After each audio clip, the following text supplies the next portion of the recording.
Good morning, good evening, and good afternoon, however you want to live your life. It's Coach Baird coming to you from the Baird Cave. You're listening to the Baird Necessities. This is episode number 17. Thank you for Nate Warglet for joining me last week on my podcast. He was a great interview. I hope you guys enjoyed it.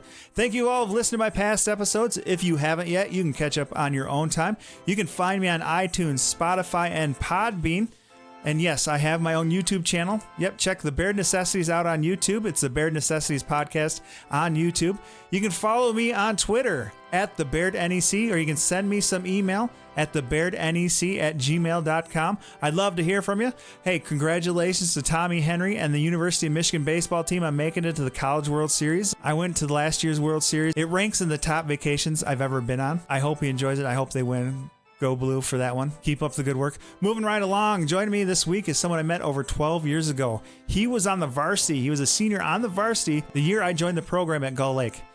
His name is all over the record books at Gull Lake. After graduation, he went to Lake Michigan College, then transferred to Davenport University. He now has a pretty interesting job, and I will let him plug it a little bit later on in the show. So joining me this week in the Baird Cave, Rob Frost. Hello. How's it going, Jack? I'm doing well. How about yourself? Good, man. Good. How was work? Long, like most days at this point in time, but it was good. Nice. We'll talk a little bit about that later on, because it's kind of interesting what you're doing. It's kind of unique and new to the area, which is kind of interesting. So again, I'm gonna build up to that point. Okay. Rob is the son of Jack Frost and Leah Worthington. Jack Frost, really? Yeah. Does your grandparents hate your dad? That might be something to do with it. I don't know. But my dad also named his first son Jack too, so he passed that one right along. I don't know. You'd think after going through your childhood being named Jack Frost that you would not pass that one along, but he decided to do that. Is that like a boy named Sue trying to make him tougher? I guess I don't know. I guess, yeah. Thicken the skin. I don't know. That must be the case. You lucked out on that one. Yes, yeah. I'm glad I was the second one, so I didn't have to worry about carrying that one along. I got Robert Frost, who's a famous poet, so that's usually the comment that I get is, oh, do you write poetry, stuff like that. You do, and be like, it's awful. Yes, I do. I did actually dabble a little bit in poetry, so it was kind of fitting a bit, I guess. So, but yeah, I would definitely take Robert over Jack. Right, and with the last name Frost, I can't say Jack is a bad name because obviously that's my first name as well. So. Yeah. Right. And then, of course, my dad was Jack and my grandpa was Jack. So I was the third. So I know what it's like to be named after your dad and your grandpa. So. Yeah. So that answered one of my. Robert came from my grandpa's middle name, so I've got that going along with it too. I always like to see how people get named or where they come up with it. So it's a nice little tribute to your family right there. For sure. It was between Robert and Merle. My grandpa's first name is Merle, and he was lobbying for that. But my parents settled on his middle name, which is Robert, and I'm very thankful that I'm Robert, not Merle. I don't know. Merle has a nice name. You don't hear that very often. Merle. No, you certainly don't. So obviously you have the older brother. Do you have any other siblings? I've got my half-sister Heidi, who is probably the sibling I'm closest to, and then I've got some stepbrothers and stepsisters that have come into the family as well. But Heidi is definitely the sibling that I'm closest to. She lives in Indianapolis now these days. Oh, wow. Okay, yeah. Are you the baby of the family? Yeah, for kind of the main siblings, you could definitely consider me the baby, despite being by far the biggest person in the family. I'm still considered the baby, yes. Isn't it that funny, though, that mostly the babies tend to be the giants of the family? Yeah, it's weird. I think I've been the tallest person in even my extended family since I was maybe 15 years old. So I'm pretty sure that I'm the biological son from my parents, but something just doesn't add up completely right there. I understand the whole feeling right there. I, too, am the baby of the family, but by far the giant of the family. My dad was 5'6", and my mom was 4'11". And I'm pushing close to 6 foot. Well, my lineup card says I'm 6'1", but really I'm 5'11". Yeah, you got to give yourself a couple. So, but yeah, everybody else in my family is nowhere near my height. So any picture that I'm in, it makes me feel like really, really tall. But again, am I adopted is the next logical question when it comes to being part of the family. Right. So, and funny that you mentioned your sister. I don't know if you were aware of this at one point in time, but your mother was friends with one of my best friend's mothers. They worked at Michigan State together, and they thought it'd be a good idea to try to set myself up with Heidi. So we were Yeah. in talks for a little Yeah, bit. I was kind of aware of that, and that's very much like my mom is to try and be the matchmaker with things like that. So at the time when I had heard that, I wasn't too surprised that was going on when I heard that there was like a mutual friendship and connection there. Yeah, I don't know what exactly happened, and I mean everybody went their good ways. So I could have been your brother-in-law. That would have been interesting. That would have been interesting. I think it worked out for probably everyone involved though too. Right. All right. Going to baseball. Baseball obviously is your sport. We'll talk a lot about Gull Lake baseball here shortly. But what was it like growing up, and when did you start playing baseball? Yeah, so growing up, I would say I probably started playing baseball at probably 6 years old with the T-ball and everything. It wasn't really my first sport. My first thing that I was actually involved in would have been gymnastics. My parents got me involved in that, and I credit a lot of my like athletic ability to that because it just kind of taught me the basics and kind of gave me a good kind of base fundamentals in all athletics. And then from there, I would say my first love was definitely basketball, kind of being the tallest kid, again, by far at that young age, kind of gave me the advantage there. And that was certainly my first love. And then I was always kind of naturally good at the T-ball, so I kind of carried that along, but I probably started playing at about age 6, but it was kind of secondary for the longest time to basketball. Nice. Basketball, a great sport. I loved it too. I think a lot of athletes love basketball. Now, being tall, and again, did you think that you had a good body for baseball going into it, or do you think you kind of struggled with it? For the longest time, I was very coordinated. So I was always the biggest kid, but I was still a very good athlete, and I was actually growing up one of like the faster kids, which is not how it turned out in the end.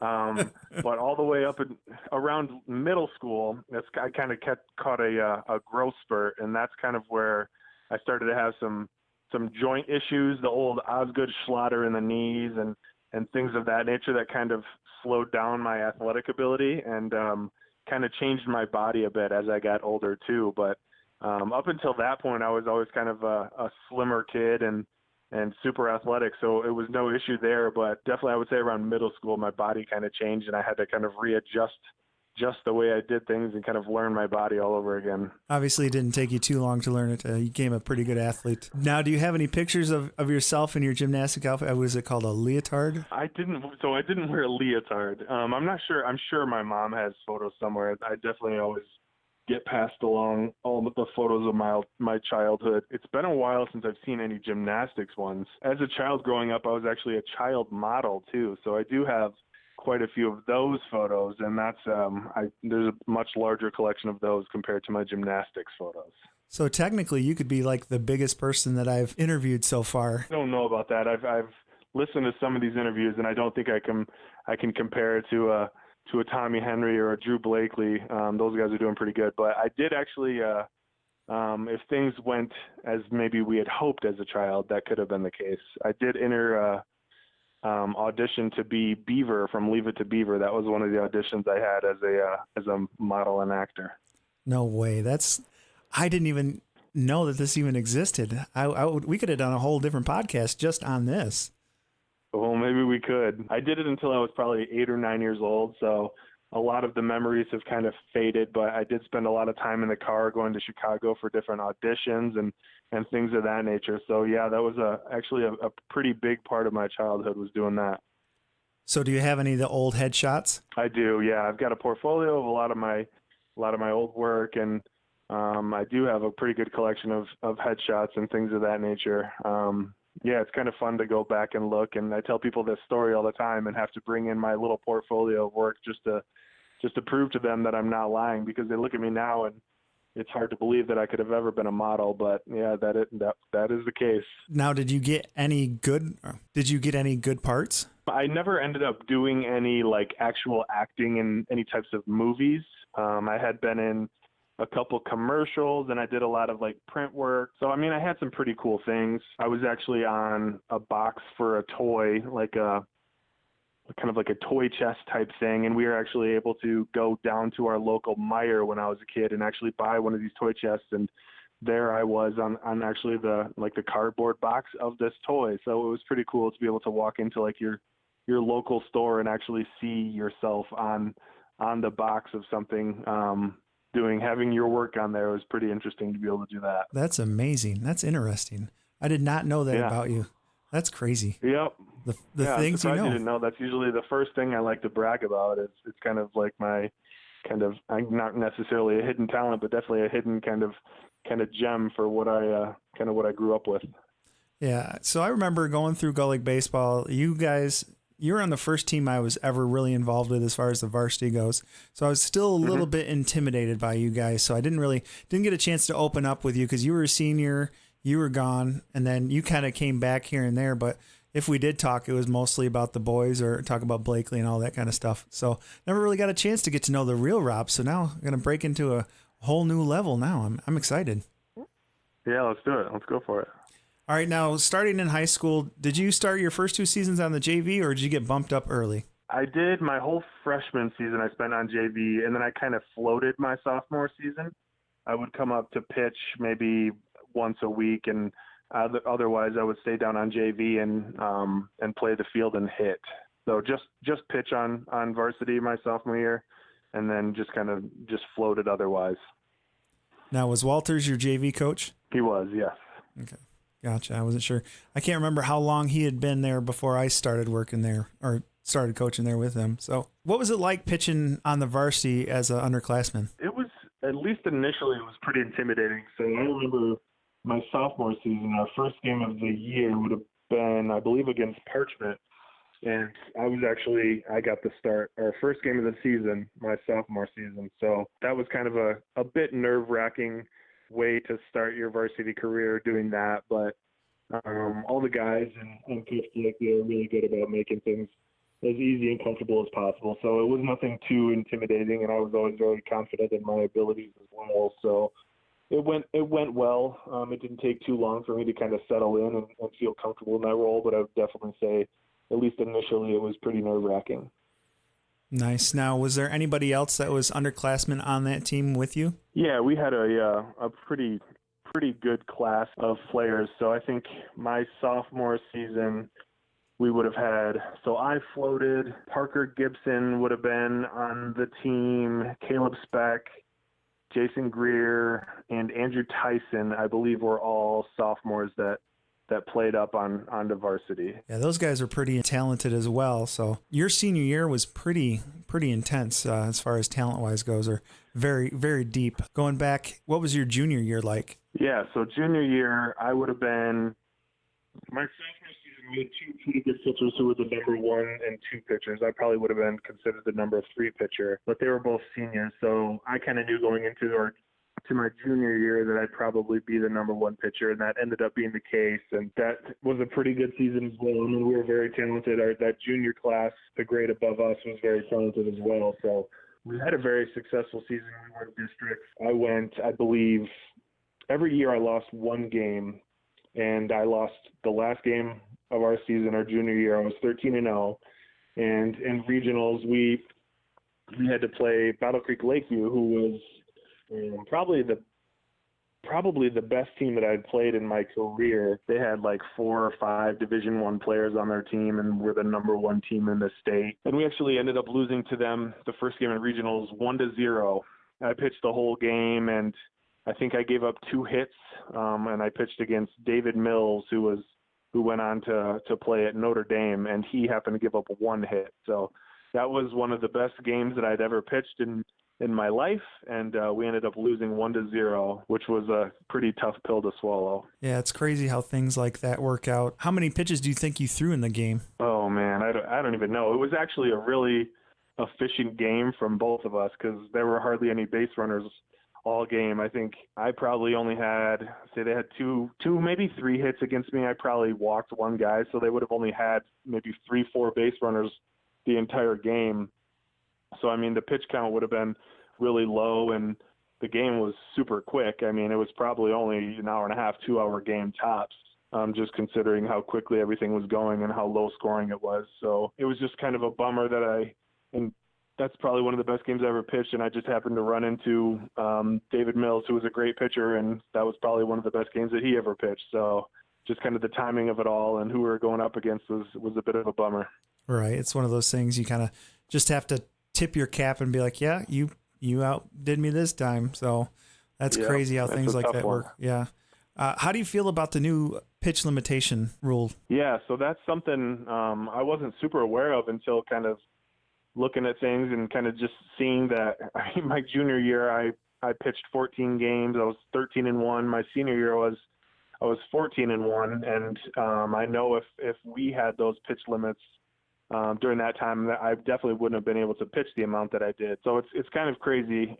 I can't even imagine having to go through that and having those restrictions while I was still playing. It would probably really bother me because I knew every 2 days I would be the one pitching and probably wasn't going to be getting taken out unless it was a blowout or we mercied the team. So it's tough, but it definitely adds a strategic element to it in terms of coaching and the things that you guys are up against being the coaches there. Yeah, it's definitely interesting to see how to work a schedule and how to work playoffs and districts and all that stuff. So we thought we had a good chance this year with the way everything got rained out for Grand Ledge, but they still came and they took advantage of, they just hit the ball and they threw their number 4 guy and he did a good enough job. So they ended up losing to Portage Northern, which is on a run, who play against Rockford in the state championship game. So that's going to be an interesting thing. So, but yeah. Yeah, I saw did they just advance today? I just saw an article saying that they advanced. So that's exciting. They seem to made some pretty nice runs here the last few years. Yeah, I think it's great coaching, great kids.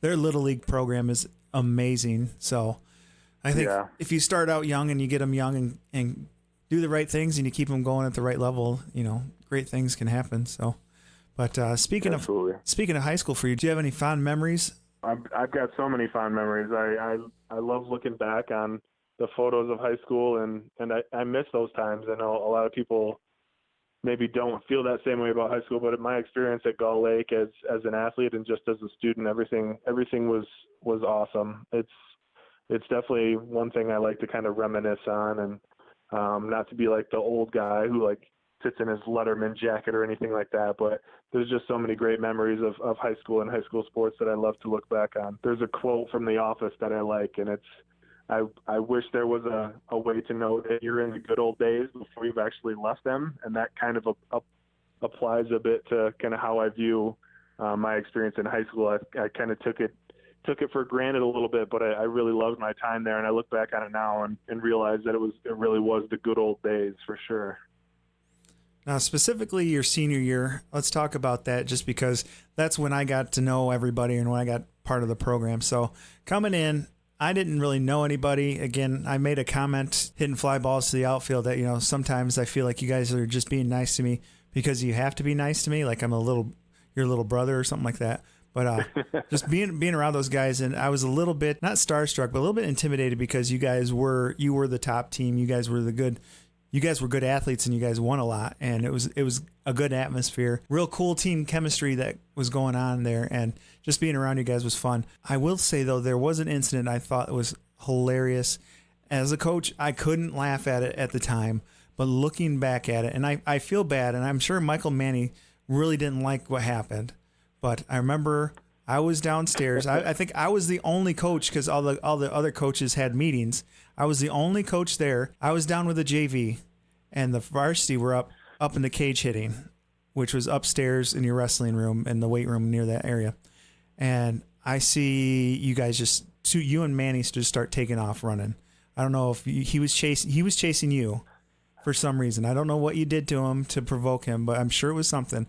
And out of nowhere, you just grab like one of the boxes and throw it out in front of him, and he just goes right smack into it. I don't know if you remember this at all.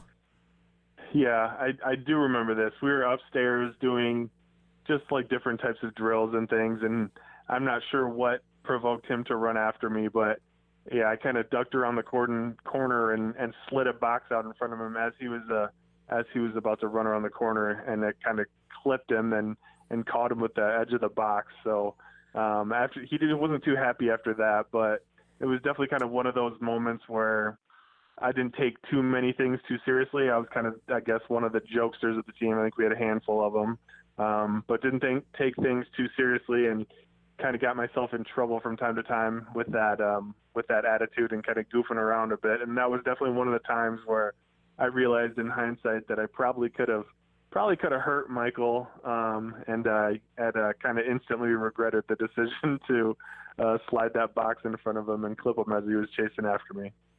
Yeah, that was, like I said, I was down on the gym floor and I'm watching this happen, and I'm like, I don't know if I'm supposed to laugh or supposed to yell at you, and I'm like, I didn't know, so I just I pretended nothing happened and went about my business.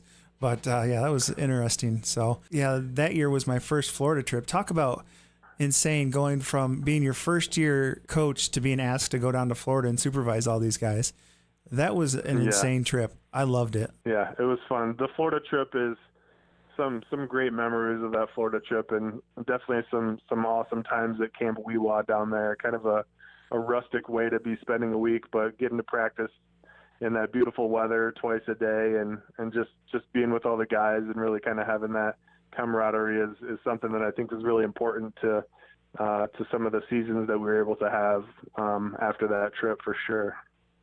Right. I'm trying to remember all the things that were involved in the first Florida trip. One thing that stuck out is I did follow the wrong cargo van up. We went to, remember that minor league team we went and saw down in Vero Beach. And on the way back up, I was following what I thought was the cargo van, which ended up not being the cargo van. And we ended up going like an hour out of the way. Oh no. Best thing was Walters was behind me. So we stopped and got gas, and we were sitting there. He's like, "What were you doing?" I said, "I was following the cargo van." He's like, "Oh man." That was before we had cell phones back in the day, or we were using walkie-talkies and stuff like that. So communication wasn't that great. So the worst part of the thing, it didn't really happen to me. We were getting gas, and Walter's car was supposed to get gas. He went to go pay for it, and when he told the guy at the counter, "Hey, I'm paying for gas," the guy was like, "You didn't get any." Nobody got gas, and it was a busy gas station, so they had to hurry up and turn around and find a different gas station. So he was upset. Ugh. But yeah, that can be chaos, and it's crazy to think that it wasn't that long ago. I mean, I think it's been maybe 12 years though, to not have GPS or anything on our phones at that point in time. It's crazy to think back on that and just how far we've come with technology to this point. Exactly. Yeah, they did have like the Garmin, because I remember Hoove always he'd set the path on the Garmin and we'd follow him. And his goal was to always like beat the estimated time of arrival. So he looked at it as a challenge. So yeah, that sounds like something Hoove would be into for sure. I remember went to the Braves game, and then I remember you guys were always playing video games in the back of the Uplander that we had. Yep. So, and another thing that was a good time. Another thing that really bothered me was we had Mr. Cruz, or Kyle Cruz, with us. Not a baseball player. He was just there to supervise an extra driver, and he was hitting fly balls left and right. Made me look silly. Like he had that beautiful golf swing that I think he used to hit fly balls with, and I'm sitting out there hitting grounders. So it's like, it bothered me that he could do that. Just a natural, maybe. Natural. So, all right, first Florida. That was my first Florida trip. A lot of memories there. Any special memories from that Florida trip that you can remember? Oh, there's a lot of memories.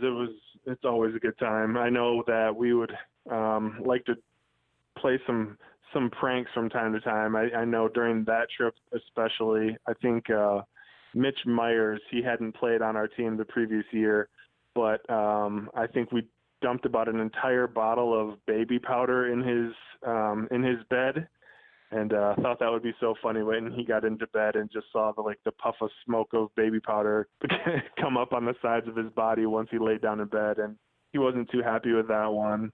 And then I think Taylor Schultz was on that trip with us, who would have been a freshman at the time, and we tried to put fishing line around his bed, so when he went to go jump in bed, he'd be blocked by the fishing line and wouldn't make it all the way into his bed. But I think he sniffed that one out, and we weren't able to really get him the way that we had hoped. He's a little too smart to fall for that trick. That actually got us almost into a little bit of trouble. Did you know about that?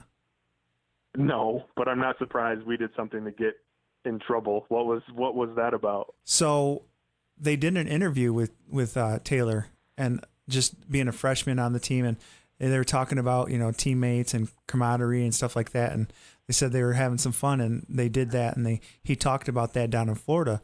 Well, someone sent an email to, I believe it was our AD, about hazing, and so with hazing being such a big thing these days, or back in the day, it kind of raised a little red flag on that one. So luckily we were able to put the fire out before it was really anything big. But yeah, we got a little call on that one. So yeah. Interesting. I did not know that. And it was totally harmless. I mean, I could see how maybe if he was interviewed on that, how it could be misconstrued that way, but it was totally not a hazing type thing whatsoever. Just a goofy prank that I would have pulled on anybody there. So who was doing all the baby powdering? Probably me. I was probably, if there was anybody to get us in trouble, it probably would have been me and my bad ideas. I was kind of the ringleader of some of the bad ideas, I would say. Now, did you baby powder yourself too, just so it wouldn't obviously stick out that you were the one doing it? I didn't. That probably would have been a smart idea, because I'm pretty sure if anything happened, I would have been the first person to catch the blame. But I wasn't smart enough to think ahead and do that. But man, that I probably could have gotten away with it if I did that. Right. I actually thought you actually did that to yourself, because the story I remember was saying that the person who was doing it did it to themselves so they wouldn't get caught. So I might have done that after the fact, after Mitch maybe pegged it on me. I might have snuck off and put some in my bed and tried to sell the fact that somebody got me too. But at that point in time, I don't think I would have been smart enough to premeditate that and make that happen beforehand. Nice. Now, speaking of your senior season, you guys had a pretty decent run. I was really happy. It's weird coming from Delton Kellogg, who never had any type of winning record in baseball, to going to Gull Lake, where every level was a winner. JV won a lot. Varsity obviously was on an insane trip. So being involved with that, starting out districts, how much do you remember about your districts? I remember a lot of it, actually. That was one of the most important sports seasons that I've ever been involved with, that senior baseball season. So a lot of it does stick in my memory pretty good. I remember one thing I specifically remember about districts was Caleb Speck, who was our best hitter. He showed up with new white cleats on and some new white batting gloves. And he was the type who, if they felt that they looked good, that they would definitely translate to him playing good. And I made sure to mention that before the game. And I specifically remember him having almost 10 RBIs in our first game, and him just having one of the best hitting games he's ever had. So that's one thing that I definitely recall sticking out, is him looking good and him definitely playing good in those districts. Right. I remember it was at Otsego.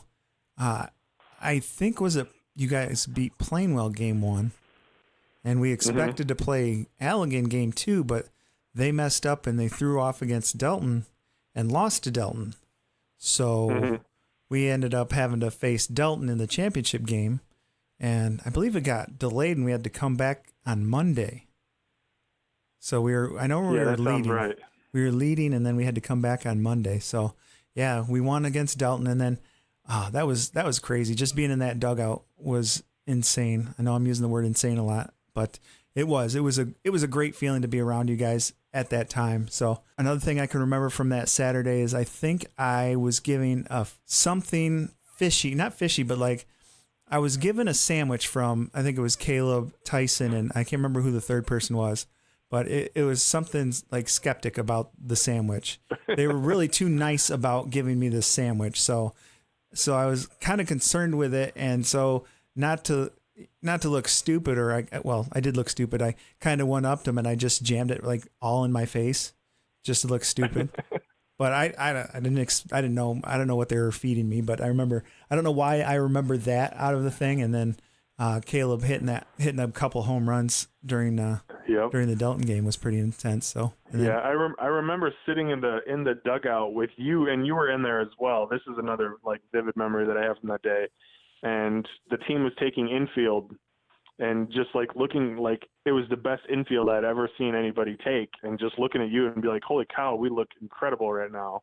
And just thinking that, like, I mean, everything that we had worked on that season just like kind of came together, and we were just like super ready for playoffs, and it all just kind of showed in that infield that we were taking. And talking to you about that, you were kind of felt the same way.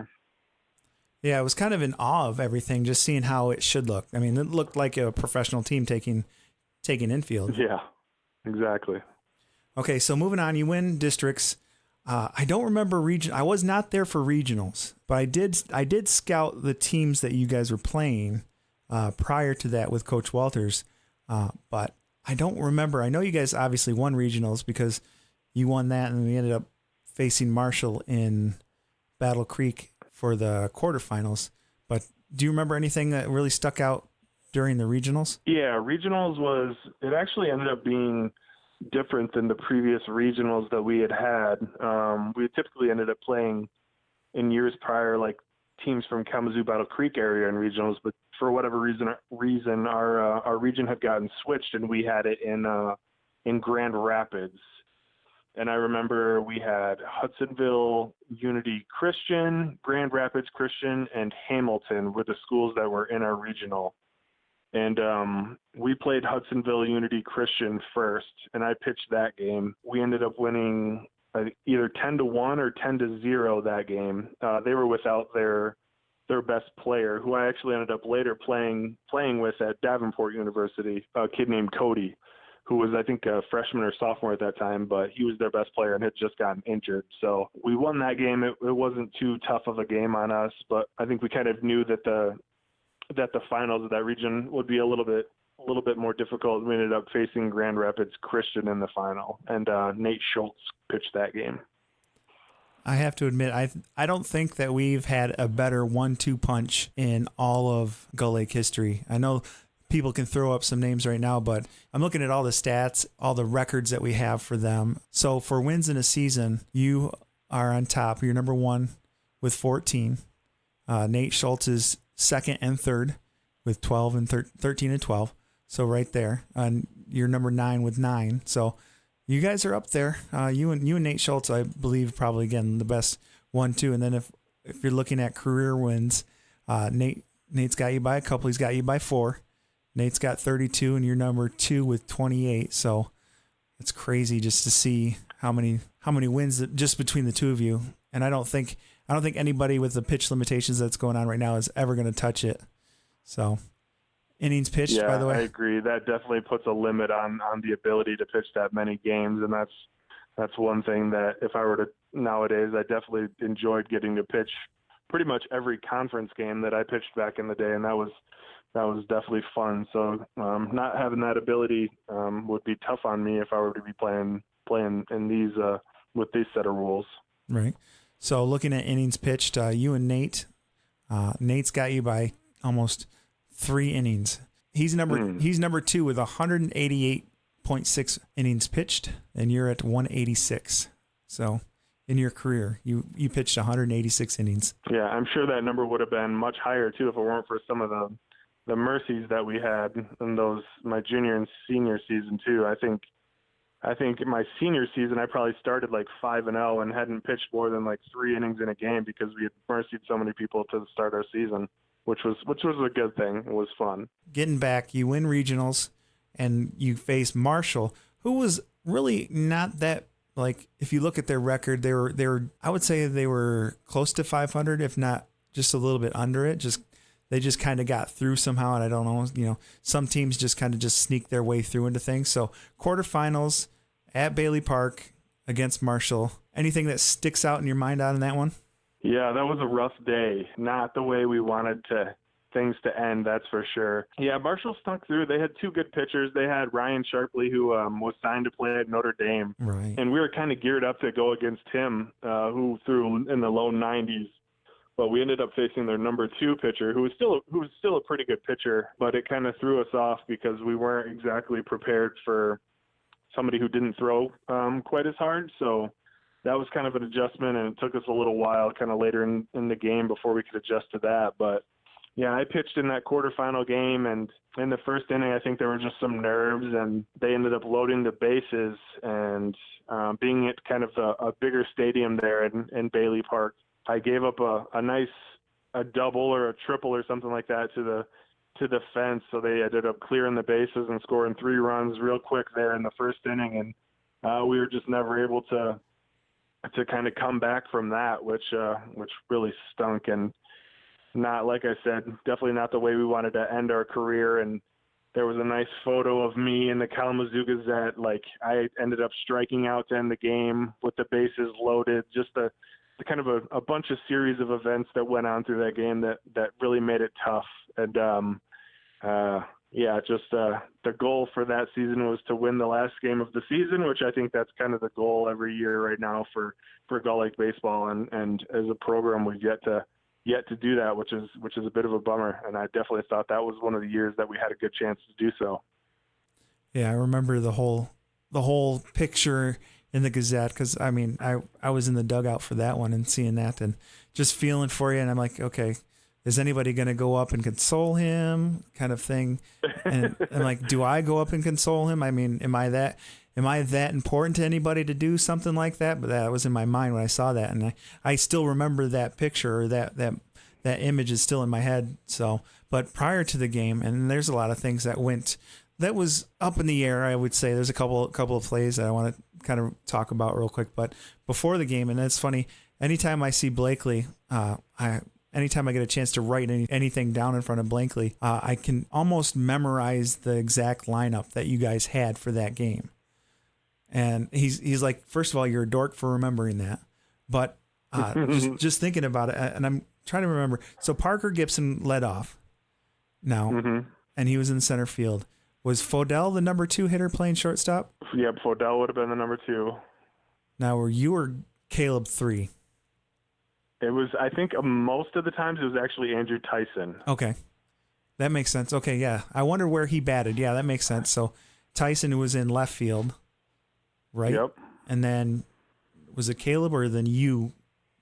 It would have been Speck. Okay, batting fourth. You were 5-hole. Or did you bat? Yeah. It was either me or Greer. I think we switched kind of back and forth on 5. Okay. And he would play first base while you pitched. Yep. Okay. And then after that, I know Manny was your 9-hole hitter. That left Buckmaster would have been after you then, who caught. Yep. And then Manny played second. And then I remember this. We had a whole discussion on if we wanted to let Mitch bat for himself or have Taylor come in and DH. And they ended up DH and Taylor for it. And I was in on the conversation. They wanted to know what I thought about it. And I'm like, I don't know. I mean, this is my first time. Don't listen to me. I said, go with what you guys want to do. I mean, but yeah, they ended up putting Taylor at DH, and I think, the whole bases loaded incident that kind of backfired in us. You remember the bases loaded and Taylor hitting that shot to the first baseman? Yep, the first baseman that shouldn't have even been standing where he was standing. Yep.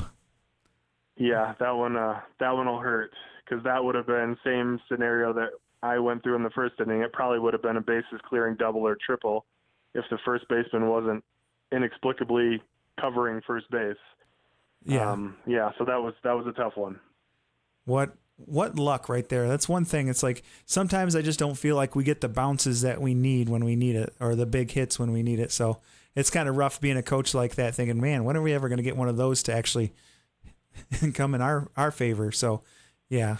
Yep. And if you ask the coach, it's a tough one. If you ask their coach, he planned it that way. He wanted them to, be there. That was his idea. So.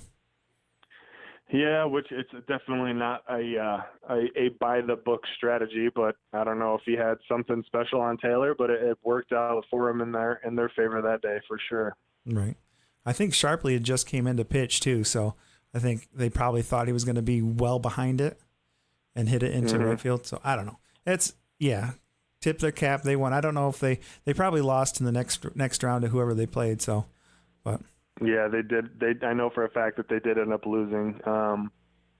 Sharpley couldn't find the strike zone up until my at bat, and then he was painting his low 90s fastball, of course, and just another one of the sequence of kind of unlucky bad events that kind of happened that day. Right. So that ends. Did you have any plans for life after high school, or were you being recruited by anybody? What happened after high school? Yeah, I didn't have a ton of recruitment. I knew I always wanted to play baseball after high school for sure. I never had a bunch of recruitment though. It was always kind of junior college that I had been looking at. At that point, I had a scholarship offer from Kellogg Community College and also from Lake Michigan College, which is where I ended up going. Nothing else additional after our playoff run kind of sparked from that. So yeah, I ended up going to Lake Michigan College to play. Now, how did they find you? They had some previous Gull Lake players who I think kind of put my name on coach's radar. Ryan Clancy was there. Okay. And he had kind of reached out and kind of gauged my interest in what I wanted to do after college, and then kind of put my name in Coach DeNapolis's head, who was the coach there at the time. And he had come out to a few of our games and ended up recruiting me. In addition to, he had recruited Caleb Speck, who didn't end up going there, but he also recruited Andrew Tyson and Jason Greer, and we all three ended up going to Lake Michigan. Okay. I didn't know. I forgot about Tyson. I knew Greer went with you, but I didn't know about Tyson. Yep. Any special memories while you were there? I would say my career there didn't really go as planned. Probably not for Tyson or Jason. Andrew ended up leaving after a year, and then Jason ended up getting hurt his second year. And I did too as well. Actually, I had some elbow tendonitis. So my second year at Lake Michigan College, I ended up redshirting, which at the time kind of stunk. But looking back on things was actually a good thing because it allowed me to have a third year there. And my third year, again, wasn't as successful on the field as I would have liked, but it got me an opportunity to play at Davenport. And also during that third year, I was able to meet my now wife, who had I not gotten injured the year prior, I probably never would have met. So in terms of just the life aspect of things, it was a blessing in disguise to have gotten hurt, and in the long run has been certainly a blessing. Nice. What was college like compared to high school? It's much different, and it's more business like. It's kind of where in high school you have like your off seasons a bit longer and you can kind of put your focus on other things. Like I played basketball in high school as well. In college, it's a year-round thing, and it's a full-on commitment to pretty much every single day have a good portion of that day be dedicated to baseball in some form or fashion, and it's a lot. It's not for everyone, and I think although I still love baseball, that kind of aspect of it definitely kind of put a bit of a damper on just how much love I had for the game and made it a bit harder. So did you have a hard time adjusting to the game? A bit, yeah. I would say that I had a hard time adjusting just to the day in and day out commitment of it. I loved baseball games, but like the long practices and the amount of conditioning was something that I wasn't completely ready for, I would say, and it definitely weighed on me and took some additional getting used to, and I'd say it took me well into my first year to really kind of catch that adjustment and kind of understand that this is what the college athlete's career kind of looks like. Right. Now, what did you end up majoring in? There, it was pretty much just general studies there. I wasn't exactly sure what kind of direction I wanted to go in while I was there. Initially, I thought it would be physical therapy, but then I learned that it was the amount of schooling that went with that, and that kind of steered me away. So it was really just kind of general studies and kind of setting myself up to have more of a plan once I went on to a 4-year school. I didn't know how I was going to try to fit this in, but I know you just recently got married. Congratulations, by the way. Thank you. Where did you guys honeymoon at? So we had our wedding and honeymoon kind of blended into one. We did it all in Mexico. We were at a nice resort in Mexico, and we got married there, and then we stayed there for 9 nights. So we kind of, the last 5 or 6 nights after our wedding, we just kind of called that our honeymoon. We had a good group of guests that stayed with us for up to like 5 nights, and then we had 3 or 4 nights just by ourselves that we considered our honeymoon. So it was all just kind of wrapped into one, which it worked out really great for us because we were super happy with the resort that we stayed at, and everything was just perfect. So you guys met at LMC. How did you guys meet? She was on the softball team there, but that's not really how we met. Our second semester, we ended up having a class together, art history at 8 in the morning. Bad and idea. I remember seeing her and kind of knowing that she was on the softball team, but thinking she was a pretty girl, and kind of piqued my interest a little bit, just kind of seeing her and knowing she was in the same class. But I didn't have the guts to go and sit next to her and spark up a conversation, so I sat on the other side of the room. On our way into school, into that class, that art history class one morning, we had the same route to school. We took the same highway, and I was going to pass her, and I think right as I got into her blind spot to pass her, she was going to switch lanes and almost ran me off the road. On which purpose. Wasn't great. But so we pull into the class because, I trailed her the rest of the way, and kind of at that point put the pieces together that it was her that was driving in the car that almost ran me off the highway.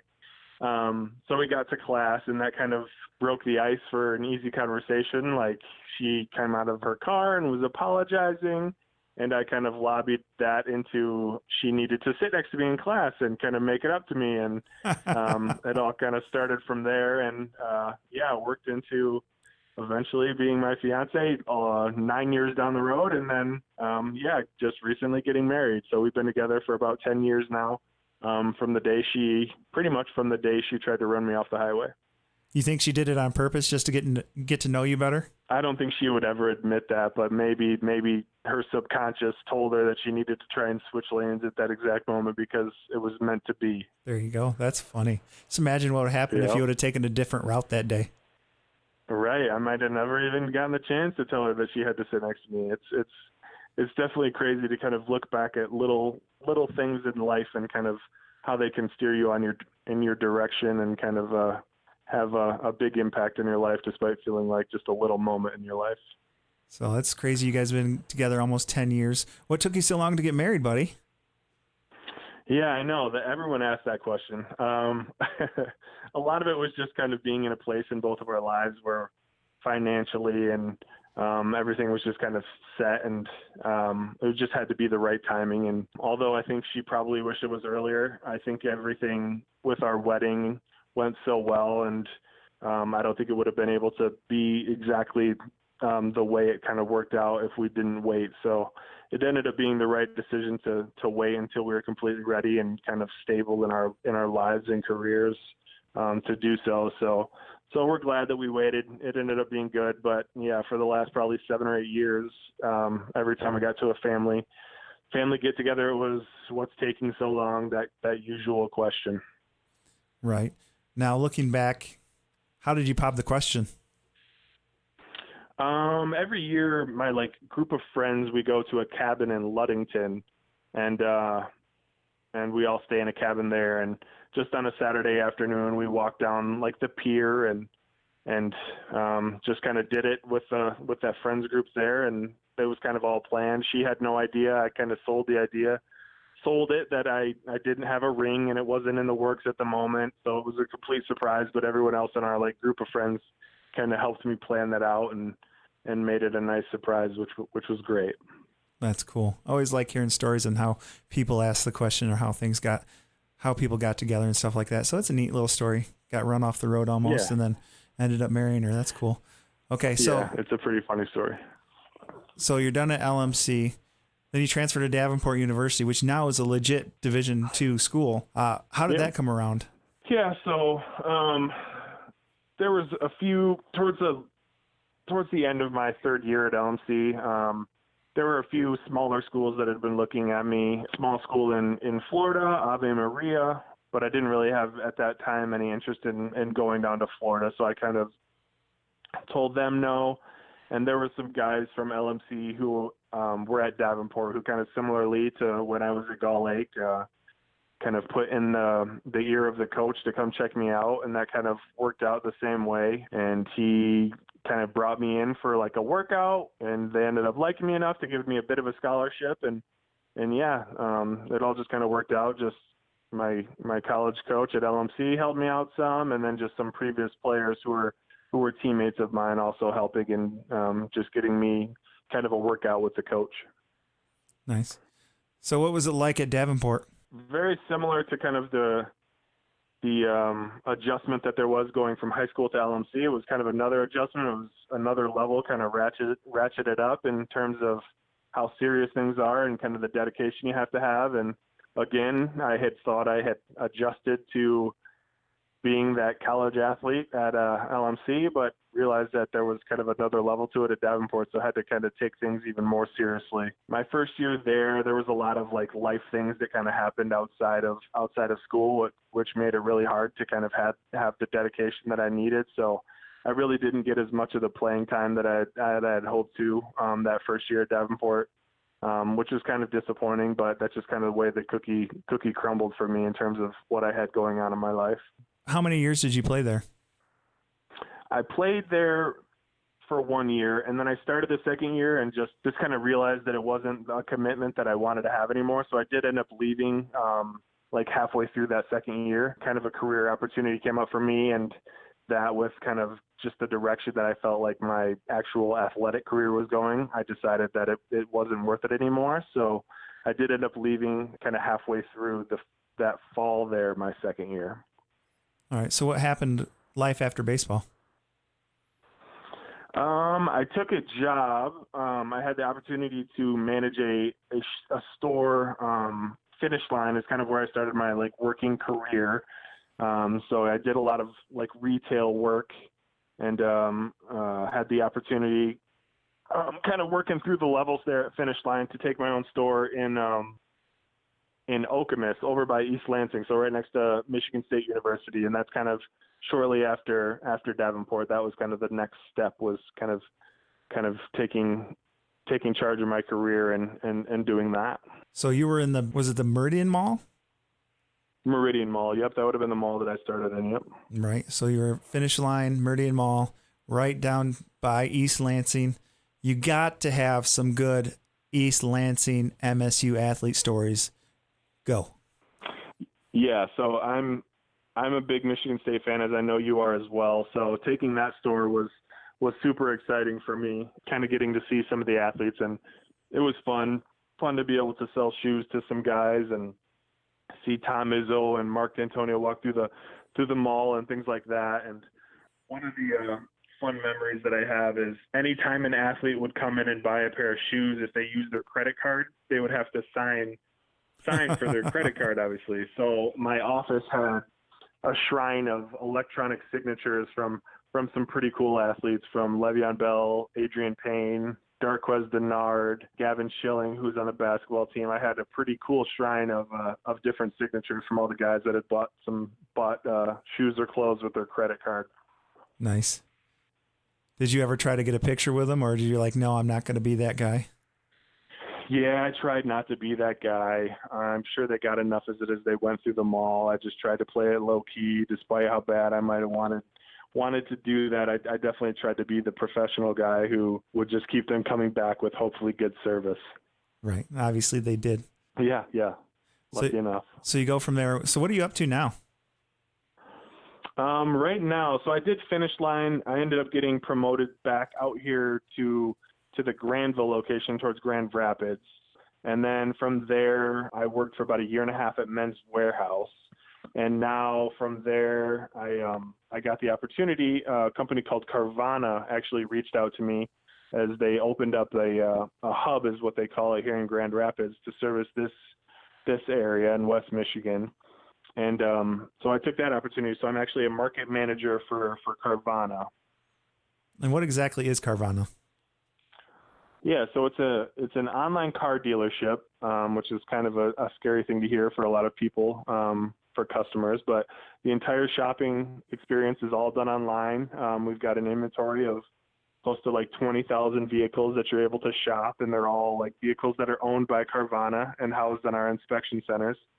And then basically my part of the job is, if you find a vehicle online that you go through the purchase process with, you have the opportunity to either have the vehicle delivered, or you can go pick it up at a vending machine. We have literal car vending machines that you go and you can put this big coin in and get your vehicle vended to you. Or like I do here in Grand Rapids, we would do the delivering. So I have a team of customer advocates who, if somebody in our area within like 120-mile radius basically purchases their vehicle online, we'll deliver it right to their driveway for free. To me, it kind of takes a stigma of having to go down to a lot and have to deal with like all the car salesmen out there that kind of do that kind of. Nothing against car salesmen. It's just not in my repertoire. But I don't like dealing with them. I don't know if anybody else really does, but you have to if you want a vehicle. But this seems like it opens up a new opportunity to get a vehicle. Yeah, that's definitely the whole kind of like idea behind the business. Is that's like just a stressful thing to have to do, is to go to like the dealership and purchase your vehicle that way. So the like slogan we have is, we sell cars, but we're not car salesmen. There's like no real sales pitch to it. If you find a car, there's no negotiating on the price. It's already at a price that is considered a discounted price just through our process. So there's no haggling, or there's no like extra hidden fees that you might find at a dealership. And we kind of try and completely flip that normal dealership experience that you might have into hopefully what is a fun and typically is a great experience with us. Now, what would be your website? It's simply Carvana.com, Carvana.com. So just like Nirvana, but cars instead. Hopefully Nice.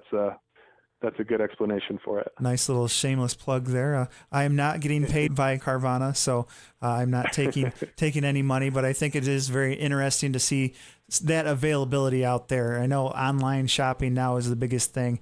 Just people getting out of their comfort zone of having to go in person to see stuff. Even any retail stores, people are going away from that. But yeah, being able to buy a car online, that sounds like fun. I might actually have to start checking it out and see what kind of stuff you guys have online.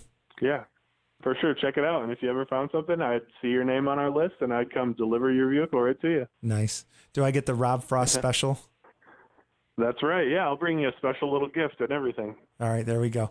All right, now it's time for the fun segment of the show. It's a chance to get to know the other side of Rob Frost, the non-baseball. Even though now we found out that you're a former child model, it's going to be hard to beat that. But let's keep moving forward and see what we can find out. Any special talents that most people don't know you possess? Yeah, man, the modeling one might be it. But kind of playing again off of my name, I would say that I do have some good poetry skills. I'm very much an AABB rhymer, but I do like writing poetry, and my wife would probably tell you the same thing. I think part of my whole winning her over was some of the little poems that I used to write her when we were first started talking. Nice. You still do that, right? From time to time. I did, just on our wedding day, I did write her a poem and gave her that on our wedding day. But up until then, it had been a little while. I had a poem dry spell, so I might have to get back in the game and start writing a few more poems for her. Right. It's not like slam poetry, is it? No, it's not like that. Although I think that would be funny if I got out there and read my poems in slam poetry fashion. There you go. All right. If they were to make a movie about you, who would star in it? Oh boy, I don't know. I think I'd say Ryan Reynolds, and I'll choose him just because I think he has a funny side, but can also kind of do some of the serious stuff too. Plus, my wife thinks he's very handsome, so I would want somebody who's on par with me in terms of looks and how she feels about them playing me. Right. Okay. Who would play her? Ooh, that's a good one. Kristen Bell. Oh, that's a good one How too. about that? Yeah, a little blonde-haired, funny, kind of similarly somebody I think is very good-looking and kind of fits on her par as well. I don't get her and Dax Shepard though. I just can't understand that one. Yeah, that kind of bums me out. I mean, Dax kind of stole her away from me, so that's an interesting one. But they are a fun couple. I'll give them that. Right. All right. If you could go back in time and observe any event in history without changing the outcome, what would it be? Ooh, if I could observe any event? Yes, just observe. You can't change anything. You can't do anything. You're just basically like a fly on the wall. I guess I would want a closer seat to the Michigan State Basketball National Championship in 2000. Oh yeah, no kidding. And just being right there, maybe a fly on Tom Izzo's sport coat would probably be ideal, and just kind of see from his perspective what that looked like. That's probably my single favorite team is Michigan State basketball. So being able to witness that from a live aspect would probably be amazing for me.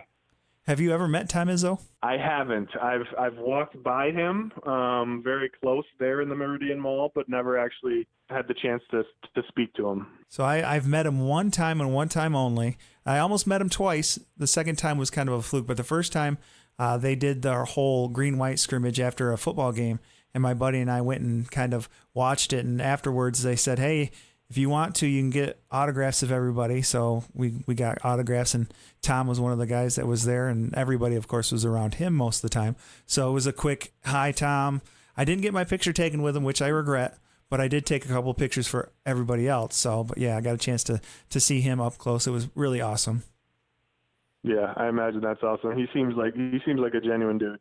Yeah. The other time was when we were in the Final Four for baseball, when it was their first year up at Michigan State.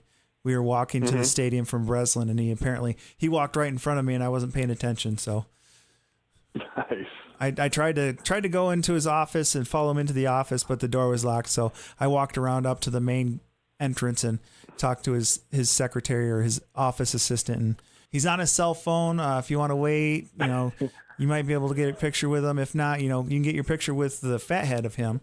I'm like, no, we got BP in like 5 minutes, so I think I better go. So. Yeah. That's awesome. That's funny. That whole complex that they have there is just amazing. I have pictures of it inside, and just they have all their Big Ten trophies, all the 2 national championship trophies that they have, and just the amount of money that they pumped into that area is just insane. So yeah, it is pretty awesome. I was at a game there pretty recently, and the complex is amazing. Almost had the chance to play there in high school for basketball my junior season. We were 1 game short though. Okay. Wow. That stinks. I remember Taylor Schultz's senior year ended up playing there in the Final Four, which was cool. Yeah. Against Denzel and Bryn Forbes. Yeah, that's right. I remember that. Yeah. Yeah. And the other kid. They had a pretty good game against them too. They kind of took them down to the wire, if I remember right. Yep. They ended up losing. And of course, Lansing Sexton, one of those. Well, I think it was Lansing Sexton. Everett. Lansing Everett. There we go. Yeah. Yep. They had another guy that ended up going to Iowa. I can't remember who. Yeah.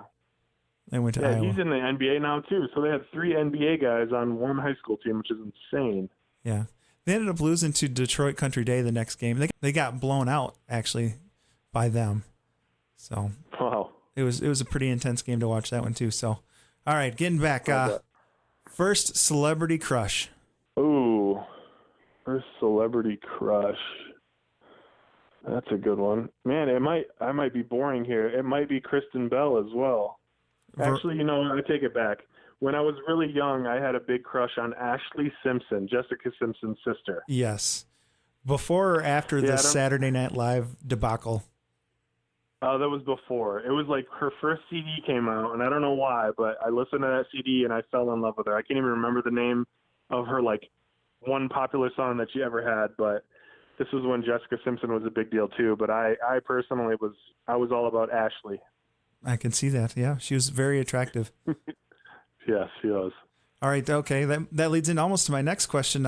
I'm sure that this might be on there. Any songs on your playlist that you might be embarrassed if I looked at them? Yeah, Ashley Simpson would probably be on there. Yeah. Other songs that I might be embarrassed of. Right now, it would probably be the Baby Shark song. That was a real hot one here in the last few months. Thanks for getting that stuck in my head. Number 1. Thank you for getting that stuck in my head. Thank you. It's now playing in my head. Yeah, all it takes is the name of it and it gets stuck in your head. But I loved it. Nice. Wow. Wow. Awful. Yeah, Awful. I'm sorry. No, it's fine. Now, is there any movies or TV shows that you guys watch that you do in secret? Not really in secret, but I used to love the show The Rugrats. Okay. That was one that I really loved growing up, and I think if I still heard the soundtrack to the Rugrats movie, I would probably know all the words. They'd all probably come rushing back to me, all the words to those probably silly little kid songs. But growing up, I really loved that show. It probably took me until I was 13 to stop watching that.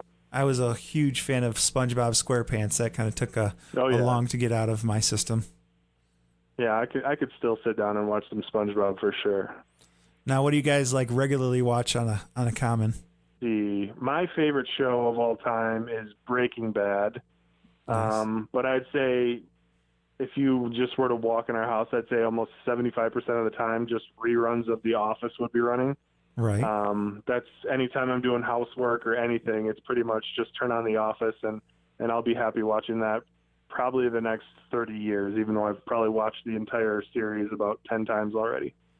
On our last Florida trip, Blakely came with us and stayed with us in the cabin. He got Walters hooked on The Office now. He had not seen it up until that time. Oh my gosh. So is he still working through it for the first time? Who knows what he's up to, but at least he's watched some of it. I don't know what him and Sarah watch at home. Probably some boring documentaries on the Civil War. Oh gosh. Yeah, that's not for me. I'll definitely watch The Office for the 5th time if I'm having to choose between that or a documentary. Who's your favorite character? I think Creed is very underrated, but just the interactions between Jim and Dwight are always probably my favorites. Have you seen any of like all the casting calls that they've had for them, like all the people who read for the different parts? Oh yeah, I've seen all those videos. I spent a lot of time on YouTube watching useless videos too. So yeah, seeing like Seth Rogen read for Dwight and things like that is super interesting. I definitely think they got the casting right for sure on that one. Yeah, they did. I think they did a really good job. They really did. Yep. Did you have a specific pregame playlist that you played before you warmed up? Not really. Every time I hear the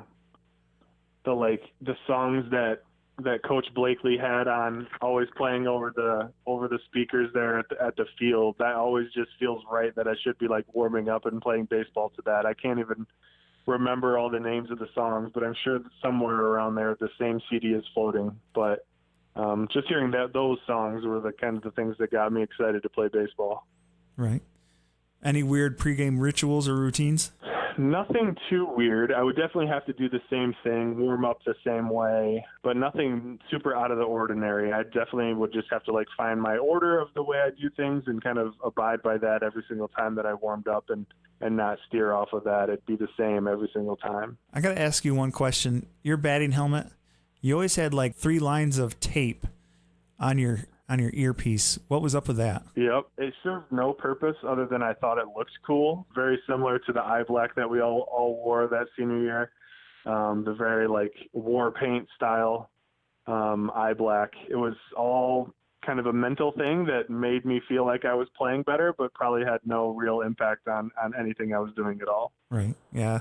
That pops into my mind thinking about that back in the day. I'm like, does that serve any function or any purpose but yeah. No function whatsoever, but it definitely made me feel like I was going to play better. So. Yep. Another reason why I didn't want to talk to you guys, because you guys look cool too. So. We tried. You tried. You guys did a really good job of that. Gatorade flavor. Gatorade Frost.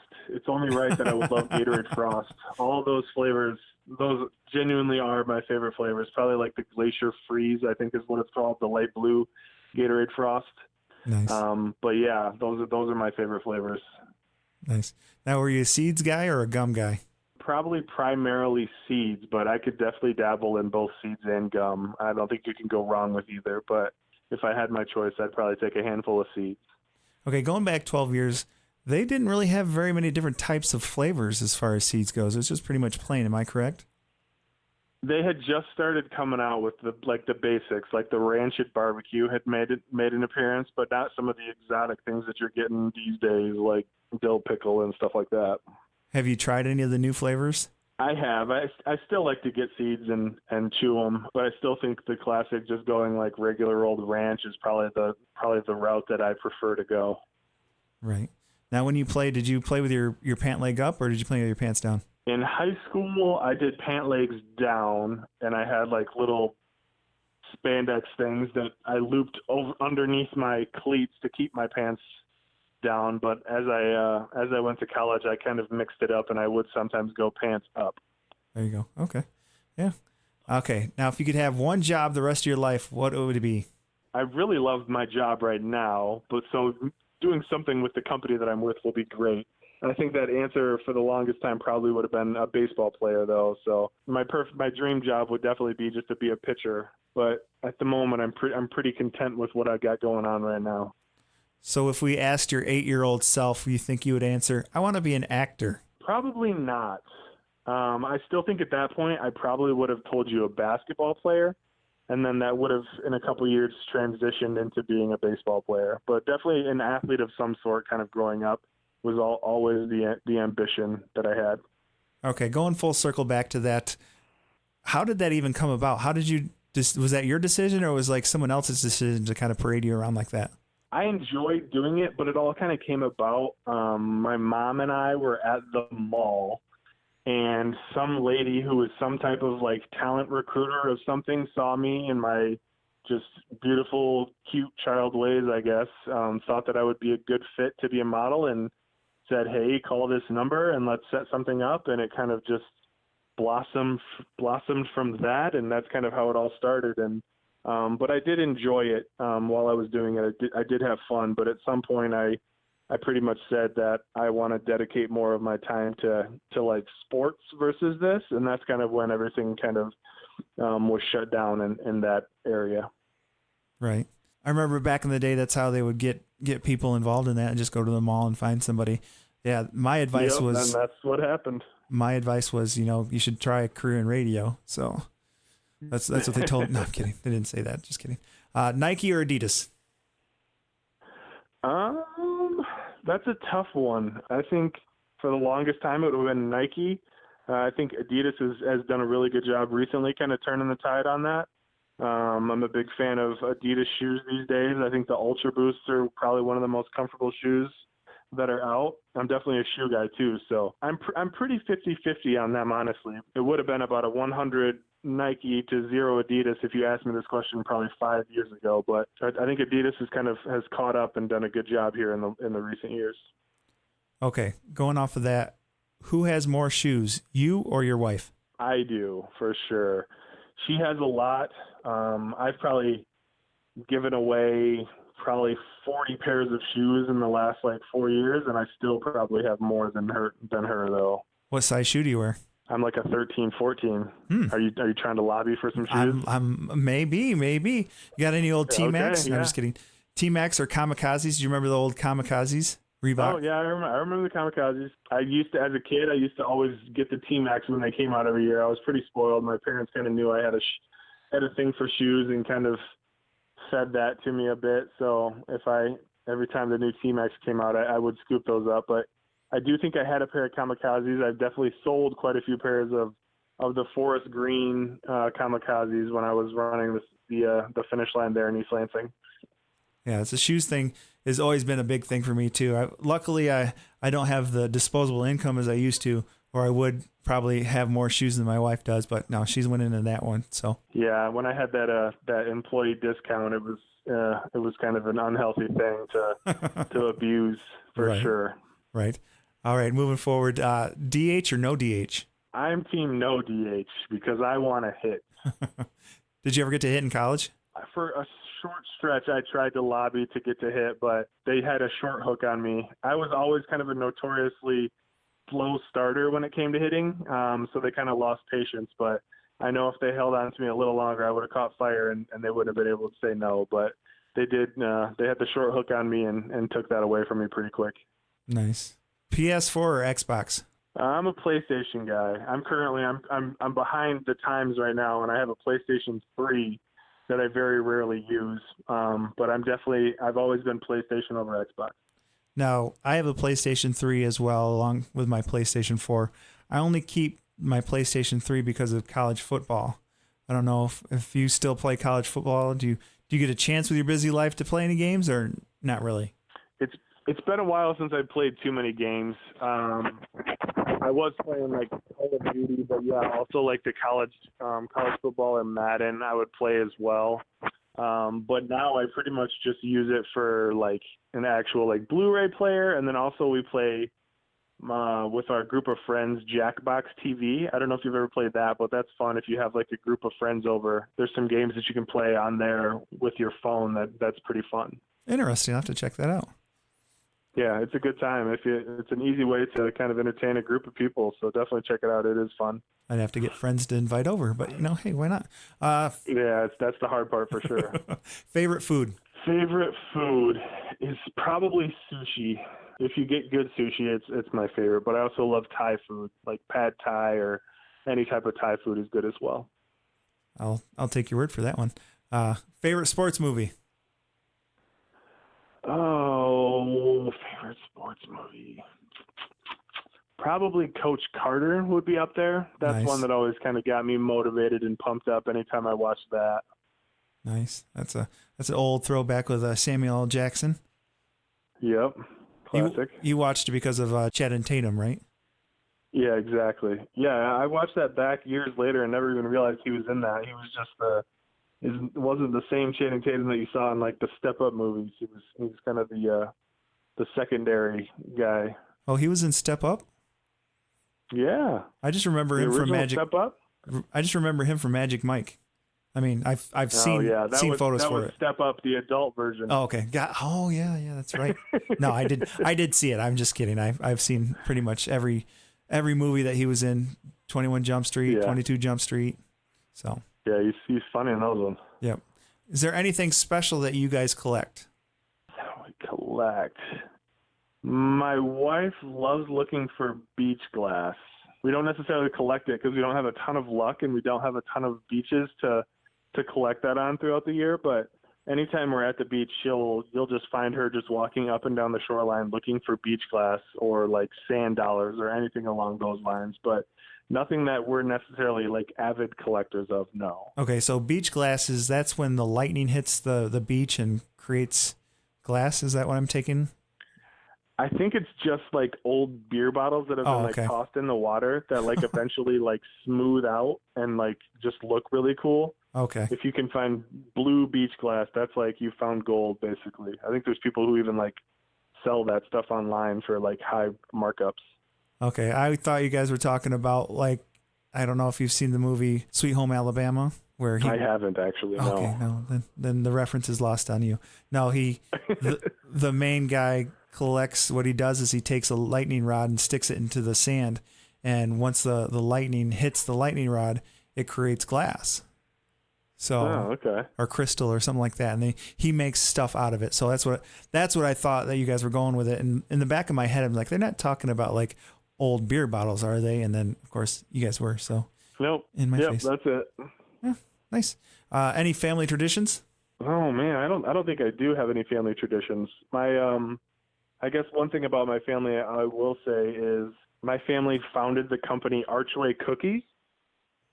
Oh wow. I don't know if you're familiar with that. Yeah, oh yeah. So we actually sold that company a long time ago, but my great-grandparents were the ones who actually founded that company, and you'll still find them in grocery stores today. Oh yeah, there's sand? Yeah, like Sandy's, and then they've got like the windmill cookies. Windmill cookies, that's the ones I really like. Those old-timey cookies, yeah. Yep, gotcha.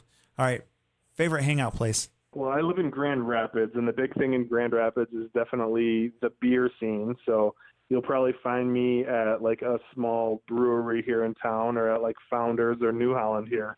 I definitely, in my free time, like to go check out the new breweries that are popping up pretty regularly here in Grand Rapids.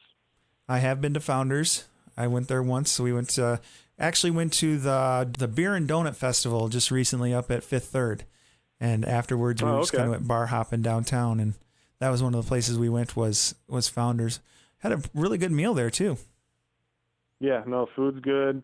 Beer's obviously very good. It's a fun place. Grand Rapids is definitely a cool place to be. Yeah. Any cool places that you guys travel to, obviously, other than Mexico? Yeah, well, Mexico was amazing. We've been to Jamaica. I won a trip to Jamaica a few years back, and that was a good time. But usually when I'm traveling, we'll either go to Colorado. Her sister is going to pharmacy school out there, so we'll visit there. And I have family in like the Orlando, Melbourne area in Florida, and we'll go there too. So anytime we're traveling, it's usually mixed with getting to visit people and see people that we don't get to see as often as we'd like. So those are usually the spots that you'll find us. Yeah, that's one of the times that we saw you guys was down in Florida. You guys came to a Fire Frogs game that we were down at. It's funny that happened. It's like you were stalking us. Yeah, it was completely unexpected. I knew that you guys were on your spring break trip, but I knew that you guys usually would go to a game, but I didn't think it would be that location that would end up at a game, and it just happened to be the same night that we chose. And I'm glad that I got to run into you guys, because it was nice to see Coach Blakely and kind of see all the guys and see you and Reggie, and kind of it had been a long time since I'd really seen anybody, so that was kind of a nice, pleasant surprise. We were hoping you'd come out and pitch for us. I wish I could, honestly. I'm all washed up now, though, so I don't know how many innings you'd be able to get out of me. Well, at least one or two. I mean, yeah, I could probably give you one or two. There you go. All right, what is your go-to meal to cook when you're by yourself? Oh, I have a hard time cooking for one. Usually I love to get on the grill. I just got a Weber grill here recently, so anything that I can grill, I will grill anything that I possibly can. Usually it's just going to be like chicken breast, and I'll grill up some veggies too. That's usually my go-to. So do you do most of the cooking, or does Jamie? I do, I would say 90% of the cooking. She just very recently had started doing some of the cooking, which she's pretty good at it, but it took her a long time to even dabble in that at all. I'm still the guy that does most of the cooking. That's good. Do you think Pete Rose should be in the Major League Hall of Fame? I do. I absolutely do. I think he's one of the best players of all time. I don't think what he did was the right thing, but I think if you take that away, there's no denying that he's a Hall of Fame worthy player. Now, if they let him in, do you think they would go the route of putting in like Barry Bonds and Mark McGwire? That's a tough call.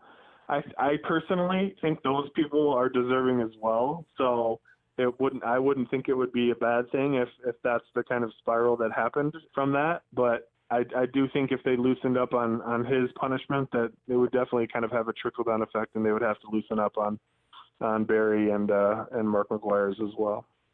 That's crazy that all that happened. And to be around and see that happening was kind of crazy too. So, all right. Yeah. Moving on. Finally, this is my favorite part of the show. It's a chance to see how much you know Rob Frost. Actually, no, Rob Frost. Well, famous Robs, I should say. Basically, what I'm going to do is I'm going to ask you trivia questions about famous people named Rob or Robert.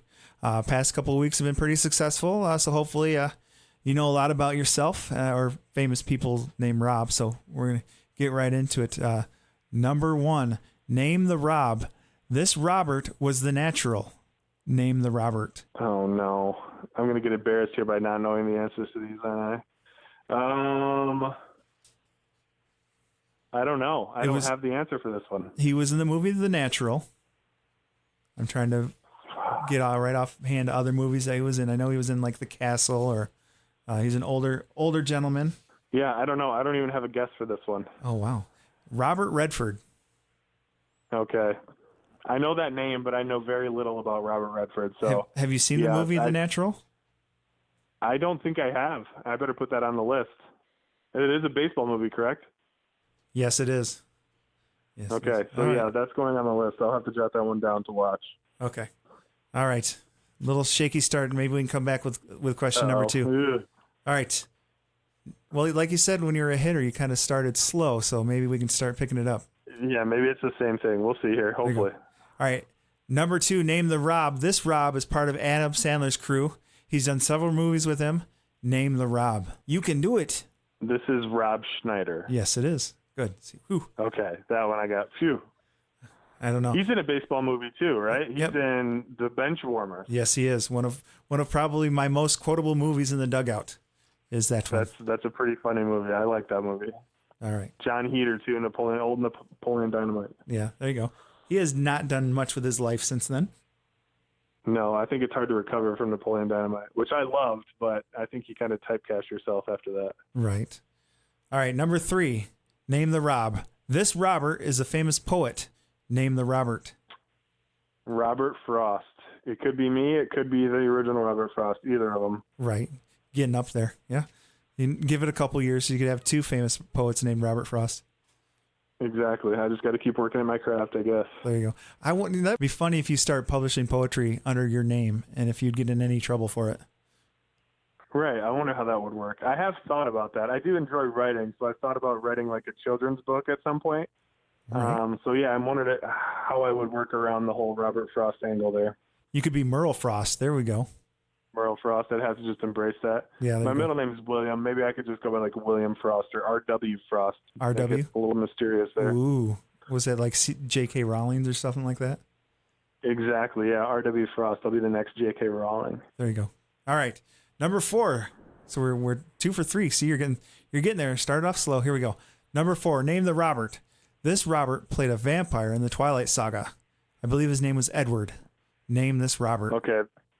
Robert Pattinson. Yes. Real quick. Okay. Are you a Team Edward or a Team Jacob? I don't know if I could categorize myself as either, but I'd probably be Team Edward, I suppose. Have you seen the movies? I have, yes. You're not ashamed of it? No, I'm not ashamed of it. I'll never be ashamed of it. That's a baseball movie too, right? They're really good at baseball in that movie. That's true. I forgot about that one. We'll bring that one around. I just watched it for the baseball as well. There we go. Actually, the first date I ever took my wife on, we went and saw the first Twilight movie. And to this day, I credit that for being so bad that it actually saved our relationship or got us together. It was that bad. Yep. So you could bond over how terrible it was. Exactly. If it was any good, then I don't know what would have happened. But yeah. Right. I'm sure there's tweeners out there going, well, I really liked it. But yeah. Yeah, I'm sure there is. All right. So we're 3 for 4. We're hitting off. Let's see if we can end on a good one. This one should be right in your wheelhouse. Okay. Number 5, finally. Uh-huh. This Robert. Name the Robert. This Robert won the Heisman Trophy at Baylor and was considered a bust in the NFL. Name this Robert. Yeah, that's RG3, Robert Griffin III. Right. What a bust. Yeah, it's a shame. I don't know if it's the injuries or what, but yeah, everything looked so promising his rookie season, and it all just kind of fell apart. It was good for our boy Kirk Cousins. I mean, he obviously took advantage of that. Yep. I'm a Kirk fan, so I'm not mad that he got his opportunity kind of coming off of those injuries for RG3. So it worked out for him, and I'm glad to see him be pretty successful in his career to this point. Right. There you go. So 4 for 5, not bad. I'm kind of a little disappointed that you didn't know The Natural, just because it's an epic baseball movie, but gives you something to go and watch now. Right. Exactly. Again, some weeks are better than others. I believe that I'm going to count this as a good, successful 4 for 5 win. That's pretty good. So that's it. That's pretty much all we have. Before we go, is there anything you want to talk about or give any shout outs to? Not that I can think of. I think I kind of shouted everyone out in here that I wanted to.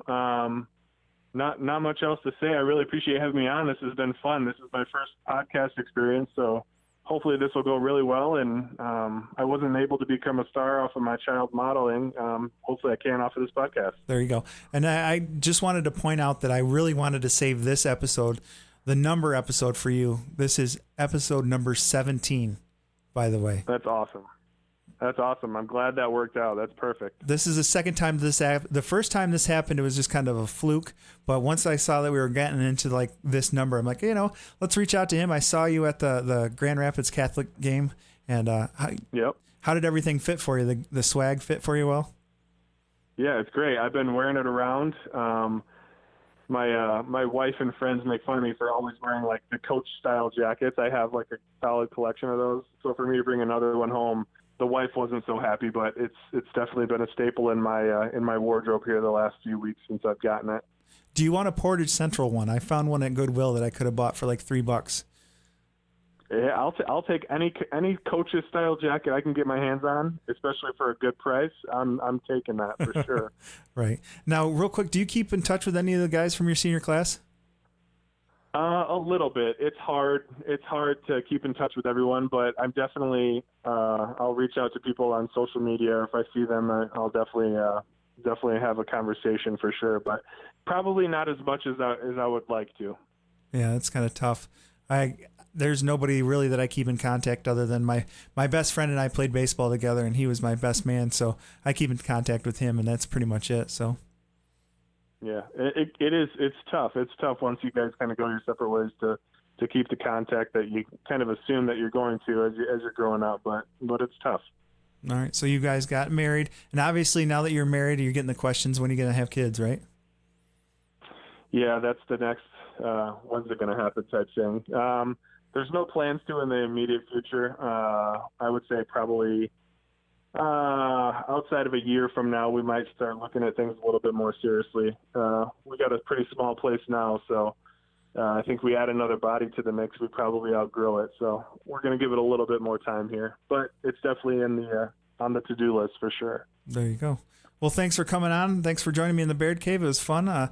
It's always good to get old Gull Lake kids in here, kind of see where everything started for me, and being around all you guys has just always been fun. And it's rough. I did say this year's season was kind of rough the way it ended, but the seniors that we had on the crew was probably one of the hardest groups of guys that I had to say goodbye to. So I got a little flack on Facebook for saying that, but yeah, any senior class it's hard to say goodbye to, and you guys were my first, and hopefully I have many more to say goodbye to. But yeah, you always remember your first class to say goodbye to, and you guys are part of it. So again, I wish you the best of luck. Hope to see you at more of our games, and we'll go from there. Thanks for being on it, buddy. Yeah, awesome. I really appreciate having me on, and I'll definitely stay in touch and reach out. And anytime you guys are playing in the Grand Rapids area, I'll definitely be at the game for sure. All right, sounds good.